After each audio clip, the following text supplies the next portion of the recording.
Your lure swims beside a fish for 10 feet, the fish closes in, and then turns away right at the bank.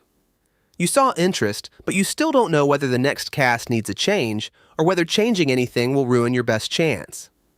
That uncertainty can burn through an entire morning and leave you guessing after every follow. By the end, you'll know what a fish's reaction is telling you, and whether your next cast should change or stay exactly the same. First, a fish notices how your lure enters its world. On a calm pond, a lure dropped directly over a fish lands like somebody throwing a chair into your kitchen. Fish feel that sudden pressure through the water, sometimes before they clearly see the lure.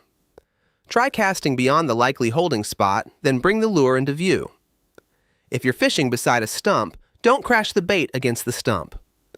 Land it several feet past the target and retrieve it naturally along the edge. You'll reach the fish without making the lure appear from nowhere. There's an important exception. When fish are aggressively chasing food at the surface, a splash can ring the dinner bell. The comparison is simple. If fish charge towards surface disturbances, use a deliberate landing. If the water is quiet and every splash seems to empty the area, soften the entry. But even a perfect landing won't help if the fish received an earlier warning from the bank. Second, fish notice you. They may not recognize an angler, but they react to a tall shape, sudden movement, or shadow sweeping across shallow water. Beginners often walk right to the edge, look down, and accidentally inspect the exact fish they wanted to catch. Stop a few steps back. Keep your body low, move slowly, and check where your shadow falls before making the first cast. If possible, approach with the sun in your face so your shadow stretches behind you. That first cast often has the best chance because the water hasn't been alerted yet.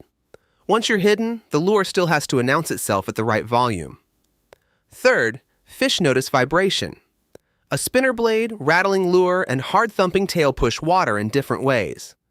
That helps fish locate them, especially when wind, stained water, or darkness limits visibility. But more signal isn't automatically better. Picture a busy public pond after a weekend of constant casting. Another loud lure may feel less like an opportunity and more like the same disturbance returning. Start quieter when the water is clear, calm, or heavily pressured. Add vibration when visibility is poor, or active fish need help finding the lure. If fish can locate the presentation but still won't commit, the problem may be where it passes them. Fourth, fish notice depth before they notice your favorite color. A lure can look perfect and still travel outside the small zone where a fish is willing to move. Imagine a fish holding just beneath the level where your lure passes. A bait crawling on the bottom may pass below it unnoticed, while one moving slightly above its face becomes an easy target. Before opening the tackle box, change the running depth, raise the rod tip, slow the fall with a lighter weight, or count the lure down to test another level. Make one adjustment at a time so the next follow or bite means something. Reaching the correct level earns attention, but the way the lure moves determines whether that attention becomes an attack. Fifth, fish notice whether the movement looks catchable. Healthy prey can move steadily. Vulnerable prey often hesitates, changes direction, or briefly loses control. That's why a fish may follow a lure for several feet without biting.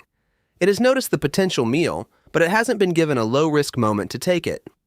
Try a simple comparison with the same lure. On one cast, retrieve it steadily through the target. On the next, pause it just after it clears a branch, grass edge, or rock. Keep enough control to detect a bite, but let the lure fall or hover instead of immediately pulling it away. That change often creates the decision point. This also changes how you interpret an earlier clue. A fish that rushes toward the splash or vibration and then stops wasn't necessarily frightened by the commotion. It may have been attracted, inspected the source, and waited for it to become catchable. If the fish approaches confidently but turns away, adjust the final few feet of movement before replacing the lure. And if slowing down produces only closer inspections, the fish may be judging the lure's actual shape. Sixth, fish notice the profile, the lure's visible size and outline. Color gets most of the attention in tackle shops, but a lure that looks twice as large as the food in front of the fish can be a bigger mismatch. Use what the water shows you. If small minnows are flickering near the bank, choose something with a similarly narrow outline. If fish are chasing larger prey, a bigger lure may be easier to notice and worth the effort. When you can't identify the food, downsizing is a useful test for hesitant fish, because it reduces the size of the commitment.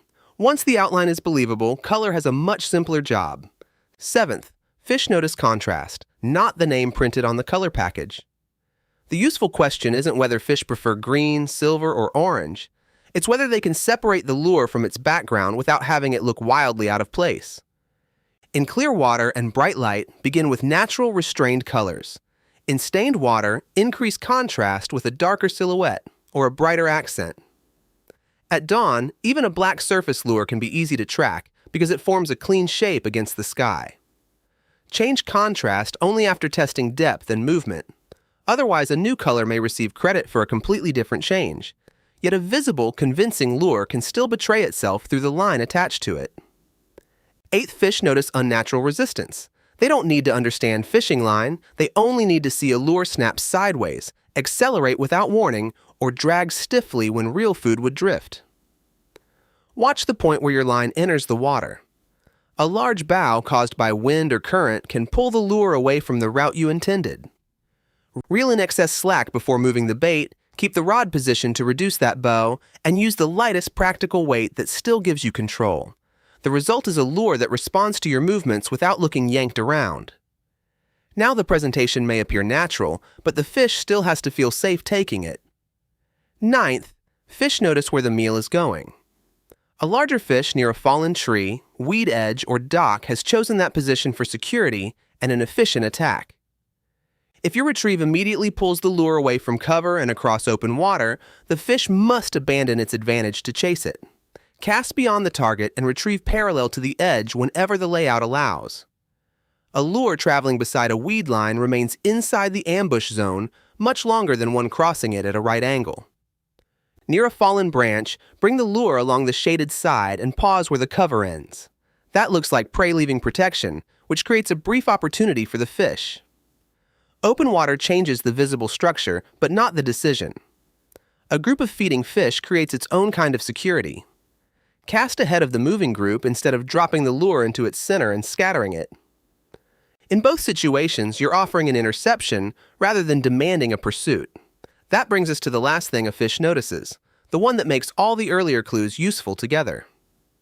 10th, a fish notices whether the whole story agrees. Picture one larger fish holding at the shaded outside corner of a fallen tree. You stay back, cast beyond it, land softly, bring a correctly sized lure along the edge at the fish's level, and pause beside the last branch. One cast now tells a believable story from beginning to end. If the fish follows, change the final movement or profile because most of the story already worked. If nothing reacts after a few clean casts, move to the next target because you tested the spot without letting avoidable mistakes spoil the result. That's how you think like a fish. Don't ask which magical lure it wants. Ask which part of the story doesn't belong. On your next trip, make one clean cast that belongs there, and let the fish reveal the next change.